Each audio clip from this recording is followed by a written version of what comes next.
İkinci fəsil. Saylas adlı albinos kişi axsiya-axsiya Ritz otelindən təxminən 1 mil aralı Rue Lavrier küçəsində yerləşən qırmızı kərpicdən tikilmiş gözəl villanın qapısından içəri keçdi. Ombasında gəzdirdiyi insan saçlarından hörülmüş, çıxıntılı sarğı dərisinə batıb ağrıtsa da ürəyi sevinclə dolmuşdu. Bəs necə? O Allaha şərəflə xidmət etmişdi. Ağrı yalnız xeyrə idi. O villaya girdi. Qızarmış gözləri ilə vestibülə baxdı. Sonra yatmış yoldaşlarını oyatmasın deyə sakitcə pilləkənlərlə qalxmağa başladı. Onun yataq otağı açıq idi. Burada kilidlər qadağan edilmişdi. İçəri girib qapını örtdü. Otaq sadə idi. Taxta döşəmə, şam ağacından düzəldilmiş komod, küncdə yatmaq üçün qoyulmuş pambıq döşək. Saylas burada qonaq idi. Ancaq Nyu-Yorkdakı evi də bu hücrəyə oxşuyurdu. Allah mənə sığınacaq və məqsəd verib. Bugün Saylas hiss edirdi ki, borclarını qaytarmağa başlayıb. Tələsik komoda yaxınlaşıb, aşağı yeşiyi çəkdi. Mobil telefonu götürüb nömrəni yığdı. Bəli, kişi səsi eşidildi. Ustad, mən qayıtdım. Danış. Telefondan amiranə səs eşidildi. Dördünün də işini bitirdik. Böyük usta və 3 qulluqçusu. Dəstəkdən bir müddət səs gəlmədi.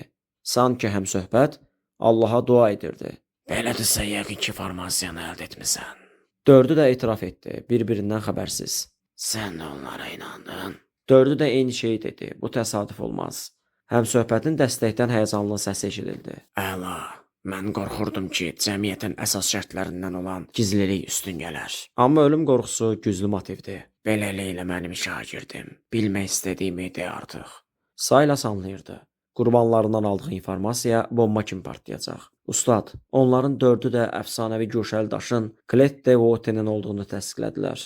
O xəttin digər ucundakı şəxsin nəfəsini necə çəkdiyini aydınca eşidir, ustadını bürmüş həyəcanı hiss edirdi.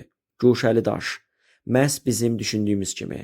Əfsanəyə görə cəmiyyət Clet de Vote və ya güşəli daş xəritəsini yaratmışdır. Bu, üstündə işarələrlə cəmiyyətin sirri yazılmış daş lövhə idi. Bu informasiya o qədər güclü və lazımlı idi ki, onun qorunması cəmiyyətin varlığının mənasına çevrilmişdi. İndi isə daş bizdəykən yalnız son addım qalıb. Ustad dedi, buna düşündüyümüzdən də yaxınıq. Güşəli daş buradadır, Parisdə. Parisdə inanması deyil, hətta o qədər sadədir ki. Saylas keçən axşamın hadisələrini ona danışdı. 4 qurbanın hər birinin ölümlərindən bir neçə saniyə əvvəl cəmiyyətin sirrini açaraq öz şərəfsiz həyatlarını necə xilas etmək istədikləri haqqında məlumat verdi. Hər biri Saylasa eyni şey demişdi. Güşəli daş Parisin qədim kilsələrinin birində, Eglis Saint-Sulpice'də çox qapalı bir yerdə gizlədilib. Allahın evində. Ustad heyrətləndi. Onlar bizə ələ salmağa necə cürət ediblər? Onlar bununla əsrlərdir ki, məşğuldur. Ustad sustu. Sanki qələbə anından ləzzət almaq istəyirdi. Sonra dedi, sən bizi yaradana böyük xidmət göstərdin. Biz yüzillərlə bu saatı gözləmişik. Sən mənim üçün bu daşı tapıb gətirməlisən, yubanmadan. Bugün, yəqin ki, bunun qiymətinin böyük olduğunu bilirsən. Saylas anlayırdı, amma ustadının tələbini yerinə yetirmək qeyri-mümkün idi. Bu kilsə möhkəmləndirilmiş qala kimidir, xüsusən də gecələr. Mən ora necə girə bilərəm? Ustad, sonsuz hakimiyyət və nüfuza malik bir adamın qətiyyətli səsi ilə bu işi necə edəcəyini ona anlatdı. Saylas dəstəyi asdı və həyəcandan bədəninin necə titrədiyini hiss etdi. 1 saat. Öz-özünə xatırlatdı. Allah evinə girməmişdən əvvəl mərhəmətli ustadın repetimiya üçün ona verdiyi vaxt. Mən ruhumu bugün etdiyim günahlardan təmizləməliyəm. Həm də onun bugünkü günahları xeyirxah məqsədlərlə edilmişdi. Allahın düşmənlərinə qarşı müharibə əsrlərlə sürüb. Bağışlanılmaq təmin olunub.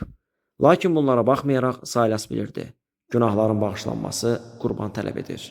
O pərdələri çəkib soyundu və otağın ortasında diz çökdü. Sonra gözlərini endirib, ombasına sardığı çıxıntılı sarğıya baxdı. Yolun həqiqi davamçılarının hamısı bu sarğıdan hərəkət edərkən dəriyə bataraq Həzrət İsa'nın əzablarını xatırlatmağa kömək edən metal çıxıntılı kəmərdən bağlayırdılar. Ağrı həm də şəhvani hissləri covlamağa kömək edirdi. Saylas öz kəmərini qərara uyğun olaraq 2 saatdan artıq bağlamasına baxmayaraq başa düşürdü ki, bugün xüsusi bir gündür. O kəmərdən yapışıb lap bərk sıxdı. Daha dərinə batan çıxıntıların ağrısından büzüşdü. Gözlərini yumdu və təmizləmə gətirən bu ağrıdan həzz almağa başladı. Ağrının yalnız xeyri var. Ustadlar ustadı, Jose Mari Escriva'nın müqəddəs mantrasından olan bu sözləri Saylas ürəyində dedi. Escriva'nın 1975-ci ildə öldüyünə baxmayaraq, onun işi yaşayırdı. Onun müdrik sözlərini yer kürəsindəki minlərlə sadiq qulluqçular pıçıldayırdılar. Xüsusən də cismin keyləşdirilməsi adlı müqəddəs ritualı yerinə yetirmək üçün diz çökən zaman. Saylas çevrilib döşəmənin üstündəki səlqə ilə bükülmüş xırda düyünləri olan ciyəyə baxdı. Düyünlər qanla ləkələndiyindən qızarırdı. Daha kəskin təmizləyici ağrı hiss etməkdən ötürü o qısaca dua oxudu. Sonra ciyənin bir ucundan tutub kürəyinə vurmağa başladı. Düyünlər dərini deşdiyindən ağrıdan 2 qat olmuşdu. Saylas yenə vurdu. Bu dəfə daha qüvvətlə və uzun müddət özünü düyünlü kəndirlə döydü. Castigo corpus meum. Və nəhayət kürəyindən qan axdığını hiss etdi.